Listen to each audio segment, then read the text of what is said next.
Lolo. Dice, me fa bule bule ma, come dica lolo pago. Ka ba pa ke. Nem bute, nem sa de lolo. De abore ba. Kiele ba bi. Na jiwa, ya ne je jiwa pago. Ya samba. Ya samba. Mete, kama chiri ba tem kwa je.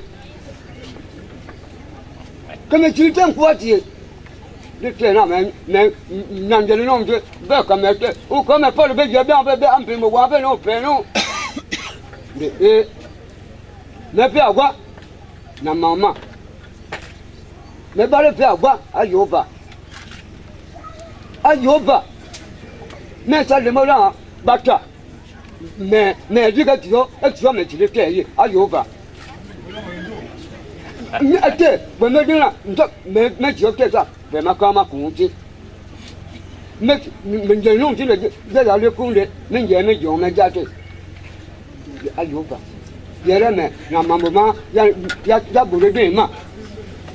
Entendez? Ayoba, il y a la maman qui est morte. À laquelle elle est la voiture. Mon frère, elle est. Au revoir, monsieur. Le chef dit que il pouvait avoir rêvé de tout, mais n'aurait jamais rêvé être assis ici ce jour, dans cette instance, à ce moment précis et dans un événement semblable. Il voudrait commencer par remercier tous ceux qui sont ici et tous ceux qui ont rendu possible cette cérémonie, parce que cette cérémonie restera dans l'histoire. Il remercie également l'Éternel Dieu Tout-Puissant qui lui a permis de vivre cet événement et d'être là aujourd'hui. Il voudrait rappeler qu'à l'époque, lorsque les Bakola Bagil voyaient un Bantou, ils fuyaient tous dans la forêt.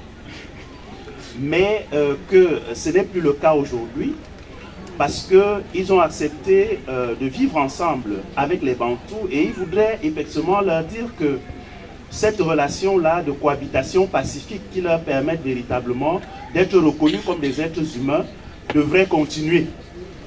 Et que la situation des conflits et des problèmes qui arrivent souvent, cette situation-là n'est pas bonne.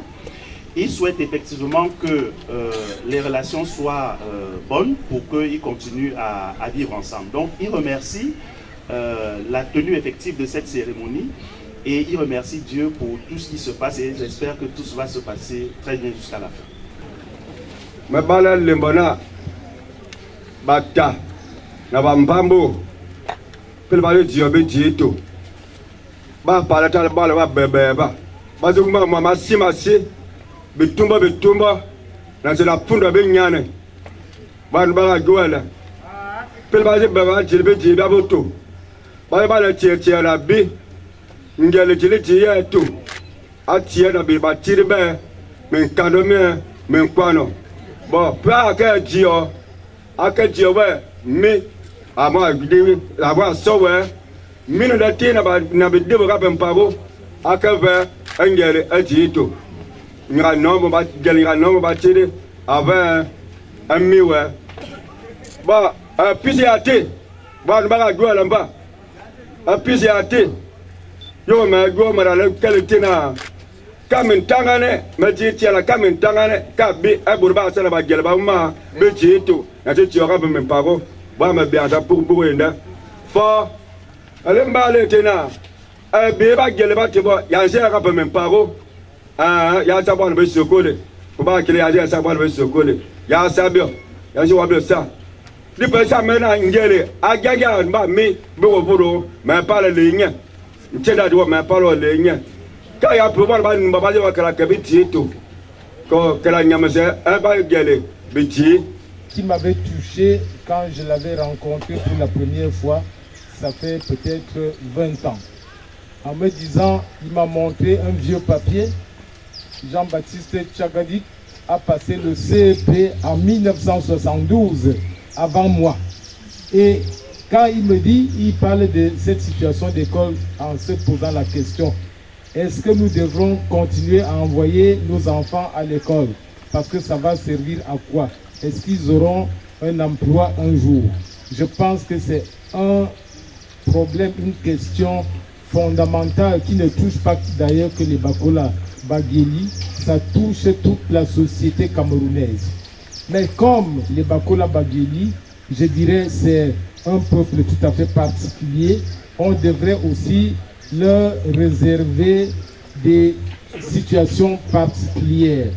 Sous d'autres cieux, on a souvent parlé de discrimination positive, mais cela malheureusement n'existe pas beaucoup chez les Pygmées. Disons, on ne le fait pas beaucoup pour les Pygmées.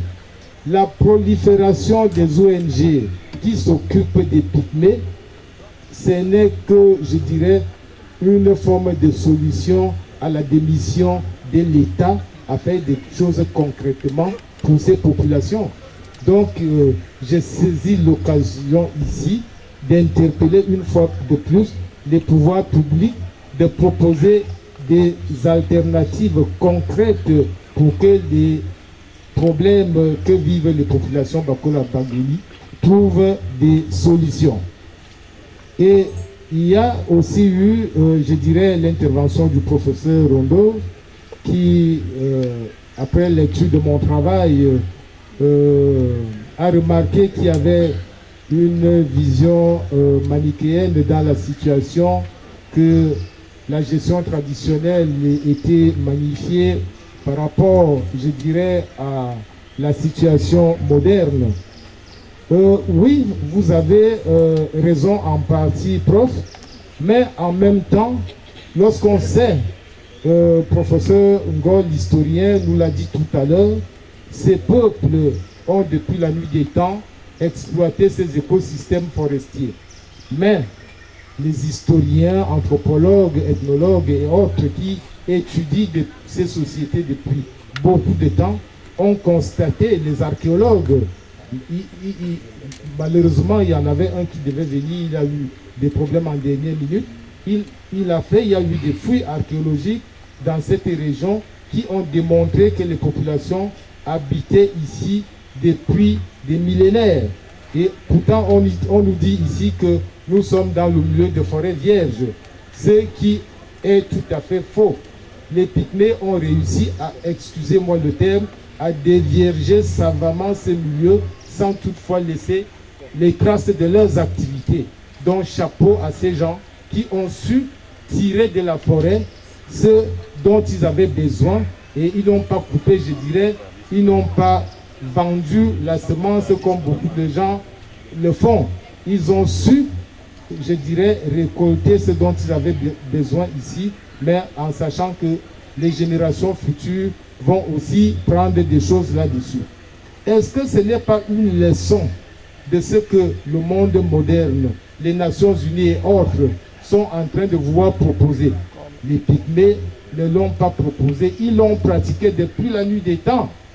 Et c'est pour cela que je rappelle une fois de plus que moi j'étais venu, je me disais que les Pygmées c'est des informateurs, mais je me suis rendu compte que c'était des très grands maîtres qui connaissaient leur milieu, qui avaient des perspectives pour la vie future, pas seulement pour eux, mais je dirais pour déjà aussi les voisins immédiats. Et après les voisins immédiats, le reste, donc en résumé finalement, pour le reste de la communauté humaine.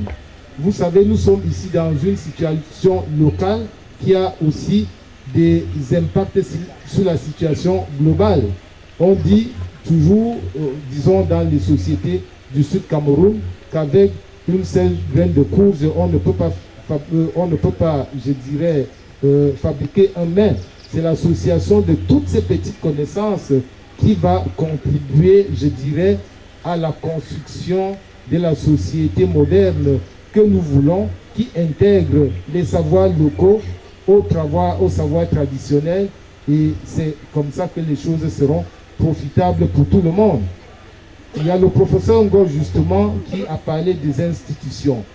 Je l'ai dit tantôt, les institutions au Cameroun ont prévu beaucoup de choses, mais de façon concrète, il y a encore, je dirais, des insuffisances qu'il faut essayer de corriger. Et cette correction, ça demande l'apport des uns et des autres et les pygmées eux-mêmes. Pour revenir sur les propos du prof Rondeau, ce n'est pas tellement une vision manichéenne des choses. On a constaté que les pygmées faisaient tellement attention, il faut le reconnaître, à la gestion des milieux. Mais malheureusement aujourd'hui, je relève dans mon travail que les pygmées sont devenus aussi acteurs de la dégradation de l'environnement. Il ne faut plus seulement accuser l'économie dite néolibérale. Il faut voir les acteurs de cette économie et beaucoup de pygmées en font déjà partie. Donc, si nous voulons que la situation trouve une meilleure solution, il faudrait que tous les acteurs, je dis bien tous les acteurs, à partir des acteurs locaux au niveau des communautés, le voisinage bantou, les institutions de l'État, les ONG, qu'on regarde tous vers la même direction, qu'on travaille de concert, main dans la main, comme on dit de façon, je dirais, vulgaire, pour que cette situation de dégradation de l'environnement trouve une solution. Sinon, nous tous, nous subissons des conséquences de cela. Je rappelle ce que nous avons vécu ce matin. Le préfet, les ambassadeurs, toutes les autorités sont passés dans ces milieux et tout le monde a souffert de cela. Un proverbe, je le rappelle, dit qu'on ne reconnaît pas les traces du pied du chef dans la boue. Parce que quand on voit, on sait que c'est un humain qui est passé, donc c'est un humain qui a subi des conséquences. Donc, je me résume à ce niveau par rapport à toutes ces interventions que je trouve hyper importantes et qu'on doit tous, je dirais, écouter cela et mettre ça aussi en pratique. Donc, Monsieur le Président, je ne vais pas m'étendre beaucoup plus. Nous aurons beaucoup d'autres occasions pour pouvoir échanger là-dessus. Je crois que le combat ne fait que commencer parce que la réalisation de ce travail pour montrer que les pygmées Bakola Bageli sont de très grands acteurs pour ce problème, ça devrait aller de l'avant.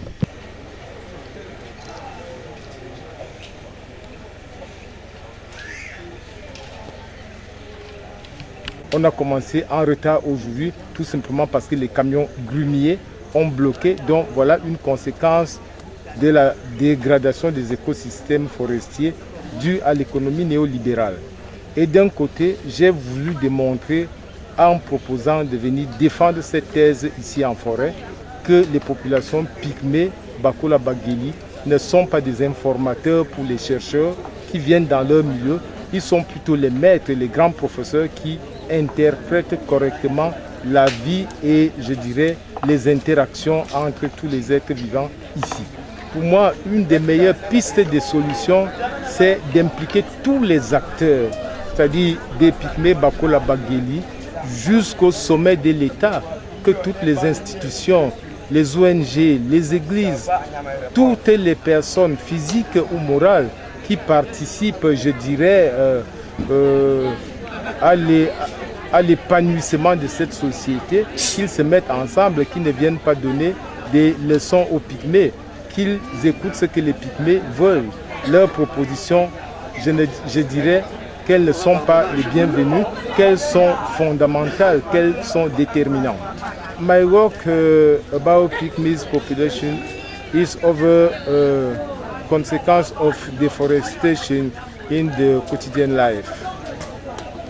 And so what was the problem you identified? Please? Problems you identified in your work?